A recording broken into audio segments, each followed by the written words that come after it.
Hello दोस्तों, हमारे channel पर आप सभी का स्वागत है। हम आप सभी को बताएंगे समांतर प्लेट संधारित्र की धारिता के लिए व्यंजक निगम और इसकी धारिता को कैसे बढ़ाया जा सकता है। आप देखिए, पहले हम इसे चित्र बनाएंगे। देखिए, ये जो है धातु की प्लेट है, ये और ये क्या है, दोनों धातु की प्लेट। और ये देखिए, ये दोनों स्टैंड है और ये जो इसका संपर्क जो है पृथ्वी से है। देखिए, हम पहले चित्र बनाएंगे और इसके बीच की दूरी क्या है, डी है। और देखिए, एक्स स्टैंड पर क्यू प्लस क्यू आयस है और वाई स्टैंड पर माइनस क्यू आयस। देखिए, हम पहले इसको चित्र को बनाएंगे, समांतर प्लेट संधारित्र को धारित। उसके बाद देखिए, हम अब इस चित्र को देखकर हम इसमें लिखेंगे। देखिए, चित्र के द्वारा ही, यदि आप चित्र को बढ़िया से बना लेंगे तो आप चित्र के देख देख के ही बनाएंगे। कैसे बनाएंगे?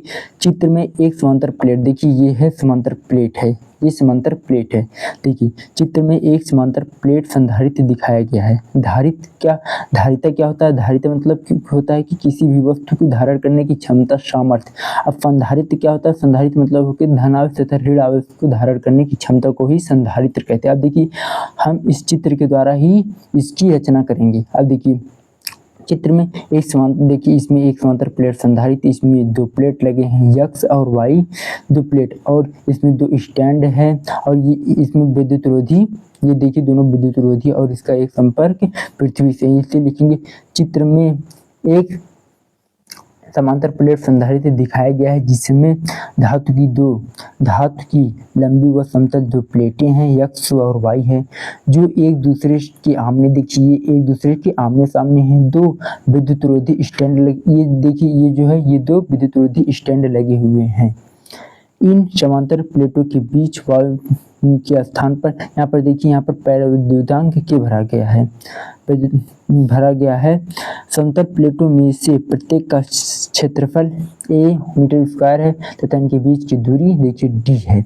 अब देखिए, अब हम क्या करेंगे, और भी लिख सकते हैं, और लिख सकते हैं कि x प्लेट पर आवेश q है और y प्लेट पर q आवेश है। तो इसकी विद्युत क्षेत्र की प्लेटों के बीच विद्युत क्षेत्र की तीव्रता हो जाएगी E बराबर सिग्मा बटा एप्सिलॉन नॉट। अब देखिए, हम सिग्मा बराबर क्या जानते हैं, इसे क्या कहते हैं, पृष्ठ घनत्व बराबर होता है q बटा E। अब देखिए पैराविद्युतांक क्या है, k है, तो ये हो जाएगा एप्सिलॉन नॉट बराबर k एप्सिलॉन नॉट हो जाएगा। अब देखिए, इसका जो है मान इसमें रखेंगे तो ये हो जाएगा k E बराबर q बटा में k एप्सिलॉन नॉट 1। अब देखिए, हम मान लेते हैं इसको समीकरण 1। अब देखिए आगे क्या होता है। अब देखिए, यदि हम मान ले कि दोनों प्लेटों के बीच विभवांतर, यदि हम मान ले इन दोनों प्लेटों के बीच विभवांतर v हो और इनकी बीच की दूरी d हो, तो क्या होगा, देखिए तो विद्युत क्षेत्र बराबर होगा E बटा Vd। अब देखिए, E Vd को हम ऐसे भी लिख सकते हैं, d को उधर कर लेंगे ऐसे। अब देखिए, समीकरण 1 का मान रखने पर, इसे मान लेते हैं समीकरण का 1 का मान रखने पर, देखिए समीकरण 1 का मान ये आया है ना, समीकरण 1 का मान ये आया है। अब इसका मान इसी में रख देंगे, इसमें रखेंगे तो क्या हो जाएगा, इसमें रखेंगे तो v बराबर q बटा d इंटू डी बटा में k एप्सिलॉन नॉट 1। अब देखिए, ये हम मान लेते हैं समीकरण 2। अब संधारित्र की धारिता क्या होती है, संधारित्र की धारिता होती है c बटा q बटा v। अब देखिए, समीकरण 2 का मान समीकरण का मान रखने पर, तो समीकरण का मान रखेंगे तो इसमें हो जाएगा c बराबर q एप्सिलॉन नॉट 1 बटा d, इसका मात्रक होता है फैराड। अब देखिए, यदि प्लेटों के बीच निर्वात हो तो क्या होगा, इससे यहाँ पर तो k पैराविद्युतांक है तब इसका मान है, और यदि निर्वात हो तो k बराबर 1 मान लेते हैं तो इसका मान ये हो जाएगा। अब देखिए, इन प्लेटों की धारिता को कैसे बढ़ाया जा सकता है।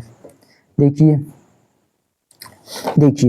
प्लेटों के बीच कैसे बढ़ाया जा सकता है, प्लेटों के बीच क्षेत्रफल अधिक होना चाहिए। इन दो प्लेटों के बीच, ये देखिए, इन दो प्लेटों के बीच जो है क्षेत्रफल अधिक होना चाहिए, दोनों प्लेटों के बीच क्षेत्रफल अधिक होना। और दूसरा दिया गया है,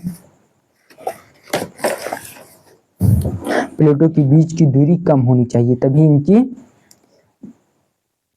तभी इनके संधारित्र को बढ़ाया जा सकता है। और प्लेटों के बीच ऐसा माध्यम रखना चाहिए जिसके परावर्तनांक अधिक हो, ऐसा ही रखना चाहिए। कैसा लगा वीडियो कमेंट में अवश्य बताएं। पहली बार आए तो चैनल को सब्सक्राइब अवश्य करें। ऐसे ही करना, ये बहुत इंपॉर्टेंट है। बोर्ड में हर साल पूछा जाता है, किसी न किसी सेट में अवश्य पूछा जाता है। थैंक यू दोस्तों।